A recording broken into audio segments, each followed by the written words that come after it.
SIR hearing নিয়ে ৩টি নতুন বড় আপডেট জেনে নিন। প্রথম আপডেট, নির্বাচন কমিশন অফিসিয়ালি জানিয়েছে মাধ্যমিকের অ্যাডমিট কার্ড আর এসআইআর হিয়ারিংয়ে গ্রহণযোগ্য নয়। অর্থাৎ শুনানিতে গিয়ে অ্যাডমিট কার্ড দেখালে বা জমা দিলে সেটা আর ভ্যালিড ডকুমেন্ট হিসেবে ধরা হবে না, তবে মাধ্যমিকের মার্কশিট বা সার্টিফিকেট গ্রহণযোগ্য থাকবে। দ্বিতীয় আপডেট, যারা আগেই এসআইআর হিয়ারিংয়ে গিয়ে মাধ্যমিক অ্যাডমিট কার্ড জমা দিয়েছেন তাদের আবার নতুন করে বৈধ ডকুমেন্ট জমা দিতে হবে। নির্বাচন কমিশনের নির্ধারিত ১৩টি নথির মধ্যে যে কোনো একটি ডকুমেন্ট আবার জমা দিতে হবে। এটা বিএলওকে সরাসরি বা হোয়াটসঅ্যাপে অথবা যেখানে হিয়ারিং হচ্ছে সেখানে দেওয়া যাবে।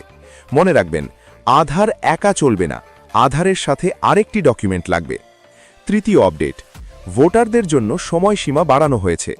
আগে ফর্ম জমা দেওয়ার শেষ তারিখ ছিল ১৫ জানুয়ারি, এখন সেটা বাড়িয়ে ১৯ জানুয়ারি ২০২৬ করা হয়েছে।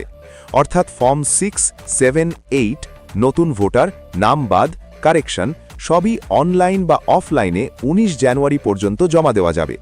আর এখন অনলাইনে এপিক নম্বর দিয়ে দেখা যাচ্ছে কার নামে হিয়ারিং নোটিশ ইস্যু হয়েছে কিনা, এবং যাদের ভোটার আইডির সাথে মোবাইল লিঙ্ক আছে তারা অনলাইন থেকে ডকুমেন্ট আপলোডও করতে পারবে।